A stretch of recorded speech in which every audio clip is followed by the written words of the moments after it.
আসসালামু আলাইকুম প্রিয় viewers, welcome back to my channel. আশা করি সকলে ভালো আছেন, সুস্থ আছেন। অনেক বিবাহিত দম্পতি আপনারা দীর্ঘদিন বাচ্চা নেওয়ার জন্য চেষ্টা করছেন বা ট্রাই করতেছেন, কিন্তু বাচ্চা কনসেপ্ট করছে না। আপনারা যখন চিকিৎসকের কাছে গিয়েছেন, পরীক্ষা নিরীক্ষা করেছেন, তখন দেখা যাচ্ছে যে স্ত্রী হিসেবে যিনি আছেন তার শারীরিক অবস্থা ভালো আছে, তিনি সুস্থ আছেন, এবং হাজবেন্ডের যখন বীর্য পরীক্ষা করা হয় তখন দেখা যাচ্ছে তার সিমেনে যথেষ্ট পরিমাণে স্পাম আছে বা শুক্রকীট আছে, কিন্তু তারপরেও কেন বাচ্চা কনসেপ্ট করছে না? ছোট ছোট কয়েকটা ভুলের কারণে কিন্তু এই সমস্যাটা হয়ে থাকে। তো আজকে আপনাদের বলবো যে 8টি ভুলের কারণে একজন দম্পতি সুস্থ স্বাভাবিক থাকার পরেও তাদের বাচ্চা কনসেপ্ট করে না বা এই সমস্যা তারা অনুভব করে থাকেন। তো এক্ষেত্রে প্রথম নম্বর যে ভুল কাজটা আপনারা করে থাকেন সেটা হচ্ছে নির্দিষ্ট সময় সহবাস করেন না, অর্থাৎ নির্দিষ্ট সময় সহবাস না করা। অনেক সময় দেখা যায় অনেক দম্পতি মাসিকের পর পর বা মাসিকের 21তম দিন পরে আপনারা সহবাস করতেছেন। কখনো কখনো দেখা যায় আপনারা বলেন যে সময়ের সাথে আমরা অ্যাডজাস্ট করতে পারতেছি না, অথবা দেখা যাচ্ছে যে এই সময়টাতে আমরা করে ফেলতেছি। এমনটা যেন না হয়। আমরা বলি যে একজন নারীর যদি মাসিক ধরুন 1 তারিখে আসে, 3 দিন ছিল বা 5 দিন ছিল, যদি আমরা 5 দিন ধরি যে 5 দিন তার মাসিকটা ছিল, তাহলে কি করব? 1 থেকে 5 তারিখ পর্যন্ত মাসিকটা ছিল, তাহলে এই 5-এর সাথে আমরা যোগ দেবো কত? 11 দিন। এই 11তম দিন যোগ দিলে আমাদের 16 তারিখে আমরা পৌঁছালাম। এই 16 থেকে 26 তারিখ, এই যে মাঝখানে 10টা দিন পাবেন, এটাকে বলা হয় ফার্টাইল টাইম বা ওভুলেশন পিরিয়ড। এই সময় মেয়েদের ডিম্বের পরিস্ফুটন ঘটে, এবং এই সময় যদি আপনি স্ত্রীর সাথে সেক্স করেন এবং ভিতরে বীর্যপাত করেন, তাহলে বীর্যে থাকা শুক্রকীটগুলো একেবারে ফ্যালোপিয়ান টিউব দিয়ে গিয়ে গর্ভফুল পর্যন্ত পৌঁছাবে, এবং সেটা কিন্তু বাচ্চা কনসিভ করতে কাজ করবে। এই জন্য আমরা কি করব? অবশ্যই মাসিক চলে যাওয়ার 11তম দিন থেকে আমরা সহবাস শুরু করব। এটা হলো প্রথম বিষয়।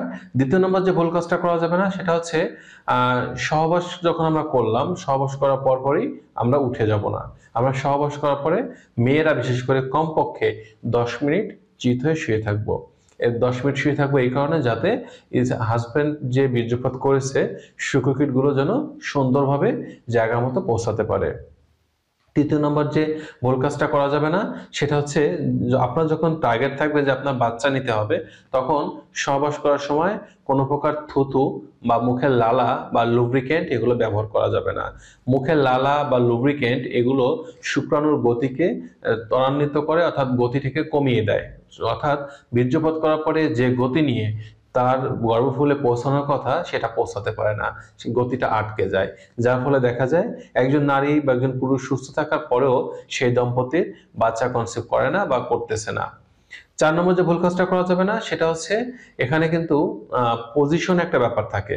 অর্থাৎ আপনি যখন সেক্স করবেন বাচ্চা নেওয়ার জন্য, তখন কাউগাল মেথড পজিশন বা টপ আপ পজিশন এগুলো কিন্তু অ্যাপ্লাই করা যাবে না। সবসময় মনে রাখতে হবে যে এক্ষেত্রে মিশনারি পজিশনই বেস্ট, অর্থাৎ স্ত্রী নিচে চিত হয়ে শুয়ে থাকবে, স্বামী তার উপর উঠে সেক্স করবেন এবং বীর্যপাত করবেন, এবং এই পজিশনে সেক্স করলে বাচ্চা কনসিভ করার সম্ভাবনা বেশি থাকে।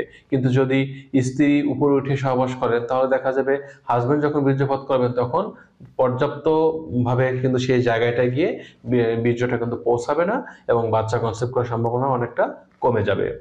5 নম্বর যে কাজটা করব আমরা, যদি স্ত্রীর যোনিপথটা শুষ্ক থাকে, অর্থাৎ সহবাস করার সময় ব্যথা পায়, স্বাভাবিক যে কামরস বা ফ্লুইড নিঃসরণ কম হয়, তাহলে জায়গাটা পিচ্ছিল করার জন্য আমরা নারকেল তেল ব্যবহার করতে পারি। এক্ষেত্রে এক্সট্রা ভার্জিন নারকেল তেল, বা আমাদের ঘরে বসে আমরা অর্গানিক পদ্ধতিতে যে নারকেলের তেলটা তৈরি করে নিতে পারি, তাহলে এই নারকেল তেলটা ব্যবহার করলে আমাদের কিন্তু একদিকে যেমন জায়গাটা পিচ্ছিল হবে, অপরদিকে আমাদের এই শুক্রকীটটা গর্ভফুলে পৌঁছাতে কিন্তু কোনো ক্ষতি করবে না বা কোনো প্রকার প্রতিবন্ধকতা সৃষ্টি করবে না।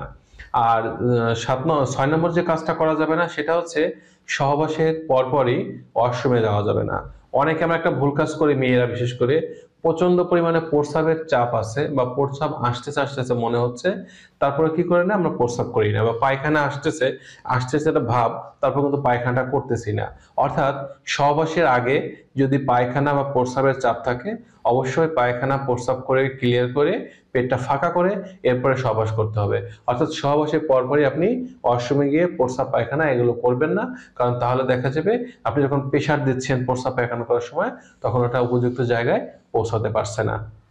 আর 7 নম্বর যে ভুল কাজটা করা যাবে না সেটা হচ্ছে, সহবাস করার পরপরই বাথরুমে গিয়ে পানি দিয়ে যোনিপথ ধুয়ে নেওয়া, বা কোনো প্রকার সাবান বা ভেজাইনা ওয়াশ এই জাতীয় পদার্থ দিয়ে জায়গাটা ধোয়া যাবে না বা পরিষ্কার করা যাবে না।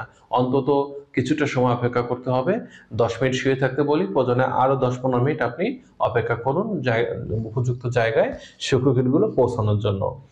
আর লাস্ট নম্বর যে কাজটা করা যাবে না সেটা হচ্ছে অতিরিক্ত মানসিক দুশ্চিন্তা বা টেনশন করা যাবে না। কারণ অতিরিক্ত দুশ্চিন্তা বা টেনশনটাও কিন্তু আমাদের এই বাচ্চা কনসিভ করার ক্ষেত্রে এক প্রকার প্রতিবন্ধকতার মতো কাজ করে। তো বন্ধুরা, এই 8টি কাজ থেকে যদি আপনারা দূরে থাকতে পারেন সহবাস করার সময়, তাহলে দেখা যাবে যে আপনাদের খুব সুন্দরভাবে আশা করি বাচ্চা কনসিভ করবে এবং আপনারা খুব সুন্দরভাবেই আপনাদের এই সমস্যা থেকে মুক্তি পেতে পারবেন। তো এই ছিল আজকের বিষয়। সকলে ভালো থাকবেন। আজ এ পর্যন্তই। আল্লাহ হাফেজ।